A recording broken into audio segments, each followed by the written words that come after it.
Hi there, back in the clinic and with our pelvis model for another edition of Mobility Mondays, where I try to give the fine folks over at CrossFit J a little more so about improving health, performance, just overall awesomeness.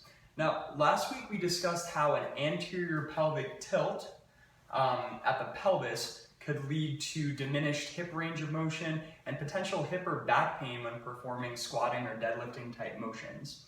This week, I wanted to talk about a highly related problem, back pain during movements and positions that require an extended hip. Now, in non-PT speak, that means running, lunging, split jerking, just any of those movements.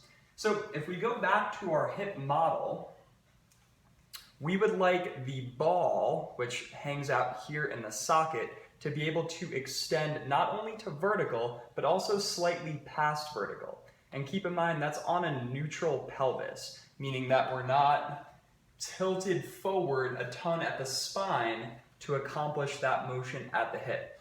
Now, due to excessive sitting, just general inactivity, people can be very, very limited in the structures of the front of the hip, which limit that hip extension.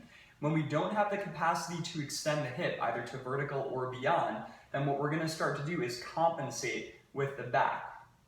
Much like in our squatting and deadlifting example from last week, where because we don't have a good starting position at the pelvis, we run out of room at the hip and then start to compensate at the back. Now, if we strike the ground 10,000 times during a run, or we go and catch 185 pounds overhead in an extended back position, then bad things tend to happen, typically back pain. So we want to optimize our ability to extend the hip while maintaining a neutral pelvis so that we don't have to kind of break that nice stable spine position. Now, below the video, I've attached links to one stretch and one exercise that both help to accomplish that goal of being able to get true clean hip extension. With the stretch, we want to attempt to get that down leg into an extended position while maintaining a nice flat back. So maintaining ab tension and glute tension on that down leg is absolutely key.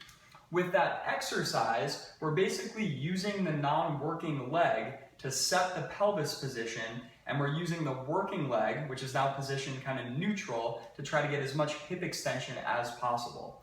The goal should be to fully extend that hip to neutral while the pelvis stays neutral because of the non-working leg. Give them both a try in your movement prep next time you see a workout with running, lunging, split jerks, just anything where that leg is traveling behind the body, and see if you notice a difference. Thank you so much for listening, and I'll see you next time.